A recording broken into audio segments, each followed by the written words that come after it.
어떤 프로젝트나 기획에 있어서 그런 것들을 한정된 예산과 시간과 자원을 어떻게 효율적으로 활용을 해서 경제학적인 관점에서 이걸 성공적으로 이끌어내고 결과물을 받을 수 있을 것인가에 대한 것을 연구하고 실습하고 하는 학문이 바로 문화예술 경영학과라고 보시면 되겠습니다.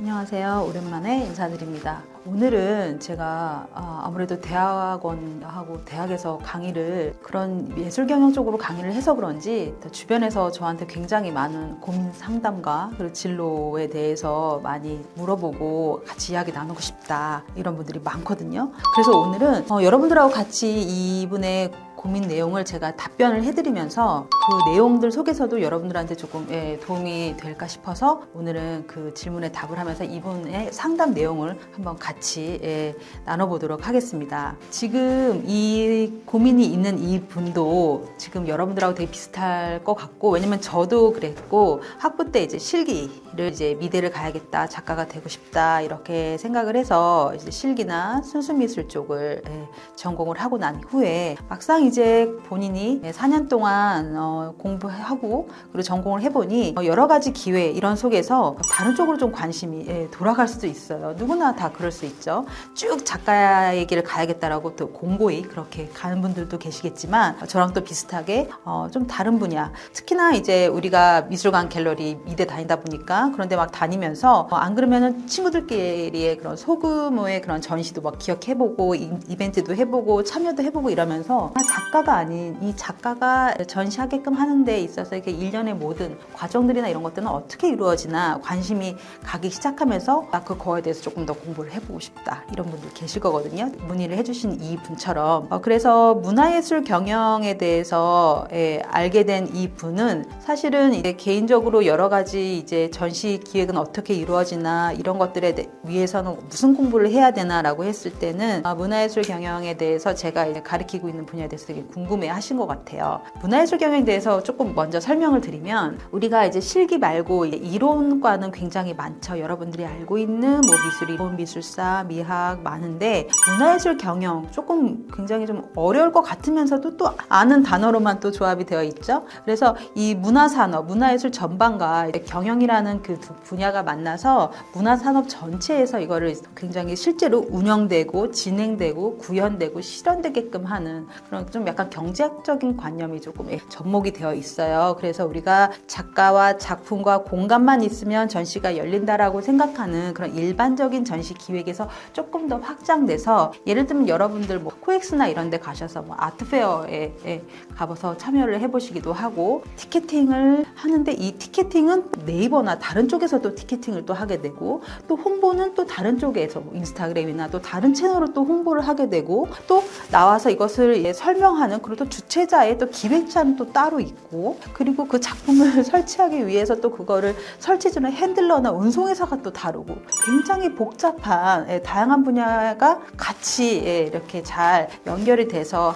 협력을 해야 하나의 프로젝트가 잘 완성된다는 거를 아마 이분도 그 점에서 조금 매력을 느끼신 것 같아요. 정말 재밌죠. 저도 이제 그런 분야에서 일을 하고 있는데, 아니나 다를까 이제 이런 분야가 점점점 많이 꼭 미술 문화 전반에서 다양하게 산업화로 점점 세분화되고 다양하게 확장이 되고 있기 때문에, 그런 데에서 좀 넓게 다양한 분야를 좀 배우거나 실제적으로 실무 경험을 조금 옆에서 배우고 싶다, 경험해 보고 싶다 이런 분들은 문화예술 경영학과를 저는 추천을 드립니다. 지금 제가 말씀드린 것처럼 어떤 프로젝트나 기획에 있어서 그런 것들을 한정된 예산과 시간과 자원을 어떻게 효율적으로 활용을 해서 경제학적인 관점에서 이걸 성공적으로 이끌어내고 결과물을 받을 수 있을 것인가에 대한 것을 연구하고 실습하고 하는 학문이 바로 문화예술 경영학과라고 보시면 되겠습니다. 그럼 정말 대학원에서 문화예술 경영학을 전공하면 정말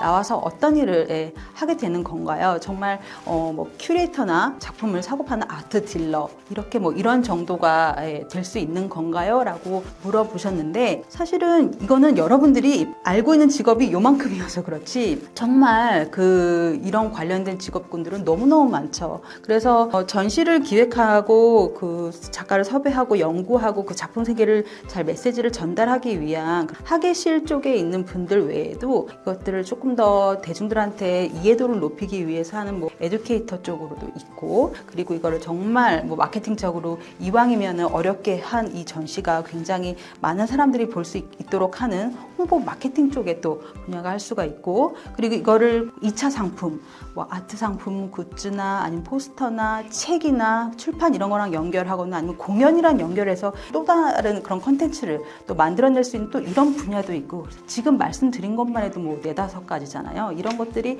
다른 분야와 또 만나고 또 이렇게 섞이고 저렇게 섞인다고 생각해 보세요. 거기에서 할 수 있는 직업군은 지금 제가 말씀을 다 안 드려도 정말 몇 가지, 수십 가지가 되죠. 그래서 굉장히 열려있고 뭐든지 가능하고 그리고 뭐든지 접목시킬 수 있는 굉장히 열려있는 학문이라고 보시면 되겠습니다. 그만큼 직업군도 굉장히 종류가 많을 거고요. 얘기만 들어봐도 굉장히 매력적이고 좋은 학과인 것 같다. 정말 대학원에서 문화예술 경영을 전공을 해서 다양한 분야를 서로 접목시키고 나도 뭐 한 가지를 좀 제안해보고자 멋있는 프로젝트를 하고 싶다라고 생각을 했는데, 그러려면 진짜 과연 대학원을 가려면 무엇을 준비를 해야 되나, 이렇게 실질적인 문제를 문의를 주셨는데, 일반적으로 이제 대학원을 진학하는 데 있어서 이제 실기과 말고 대부분 뭐 이론 관련된 대학원 학과들은 구술 면접, 이제 면접을 통해서 실기 시험 보는 게 아니니까, 그래서 면접을 봐야 되고, 그리고 이제 학업계획서, 수학계획서라는 본인이 여기에 이 학교, 이 대학원을 들어와서 어떤 분야에 관심이 있는지, 그리고 이 대학원에서 어떤 연구 과제로 무엇을 깊이 있게 탐구해서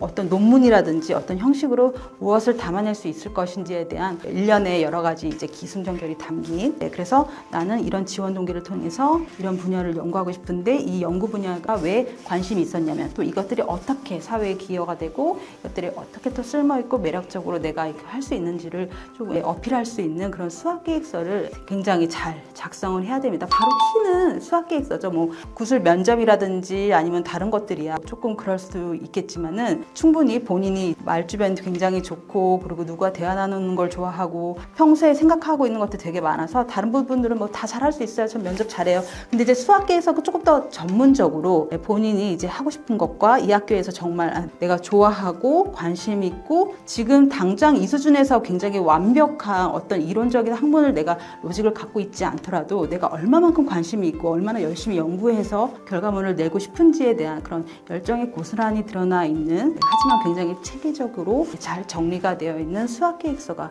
필요합니다. 그리고 그 외에 좀 한 가지를 조금 더 확률을 좀 높이자면은, 미학이라든지 미술사라든지 미술 이론과가 아니잖아요. 그렇기 때문에 이것은 정말 예술 경영, 문화예술 경영은 정말 실전이나 어디에 이제 정말 실행하고 구현하고 바로 이제 실무로 투입될 수 있는 것을, 그런 인재들을 양성하는 과이기 때문에 다른 사람들에 비해서 좀 경쟁력이 조금 떨어지는 것 같다. 상위권의 그런 학부를 졸업하지 못했다. 학점이 좀 약하다. 어떤 다른 성적이 좀 안 좋다. 아니 전 면접을 정말 못 봐요라든지 다른 것들이 좀 약하다면은, 이게 이제 실무 관련되는 이제 학과다 보니까 조금 다른 곳에서 이왕이면 실무 경험이 조금 있다면은 좀 도움이 될 수도 있습니다. 예를 들어 뭐 정말 자기는 미술관이나 갤러리나 어떤 그 복합문화 공간에서 뭔가 이제 전시 기획을 하고 싶은데 실기를 전공을 했기 때문에 학부에서 그랬기 때문에 자기가 이론적인 부분이 좀 약할 수는 있으나, 그래도 자기는 실기를 전공하면서 공간을 해석한다든지 공간을 연출하거나 작가들하고 직접적인 이제 실질적인 그런 대화나 이런 것들을 통해서 연주를 했던 그런 경험들이 많다. 그래서 자기는 다른 사람들보다 아니면 본인의 그 특장점이 이런 부분이 나를 어필할 수 있으려면은 사실 그런 유사한 분야나 유사한 환경에서 좀 실무 경력이 조금 뭐 인턴십이 됐던 아니면은 조금 이렇게 뭐 페스티벌이나 이런 데서 크루가 됐던 간에 그런 경력들이 여러 가지가 있다면은 본인이 정말 저분은 이제 면접 볼 때나 수학계획서를 통해서도 진정성이 녹아져 있기 때문에 그런 부분은 정말 본인의 활동과 그리고 하고 싶은 것이 다 이렇게 잘 맞물려서 그림을 그렇게 그려내는 걸로 이해가 되기 때문에 그런 분들은 이런 점을 또 주목해도 아주 좋을 것 같습니다. 그래서 본인의 좀 커리어를 지금 당장 어디 뭐 국공립이나 공채를 뭐 문두들여서 가는 이런 것부터 시작하는 건 아니고요. 지금 본인이 하고 싶은 분야와 가장 유사하고 가능하고 작아도 이런 것들을 지금부터 조금씩 준비를 해서 자기가 부족한 부분을 그 부분으로 채운다면 조금 더 전략적으로 대학원 진학에 도움이 되지 않을까 싶습니다. 오늘은 학부에서 실기를 전공을 하고 그리고 다른 분야로 조금 생각이 바뀐 고민하시는 이 부분에 대해서 여러분들이 혹시나 유사하게 고민을 가지고 있는 분이 계실까 해서 제가 같이 고민의 내용을 나눴습니다. 혹시 또 다른 이랑 좀 비슷한데 조금 더 깊이 있게 아니면 조금 다른 쪽으로 궁금하시거나 그런 부분이 있다면 댓글에 남겨주시거나 이렇게 되시면 제가 아는 범위 내에서 도움을 드리도록 하겠습니다. 여러분 또 뵙겠습니다.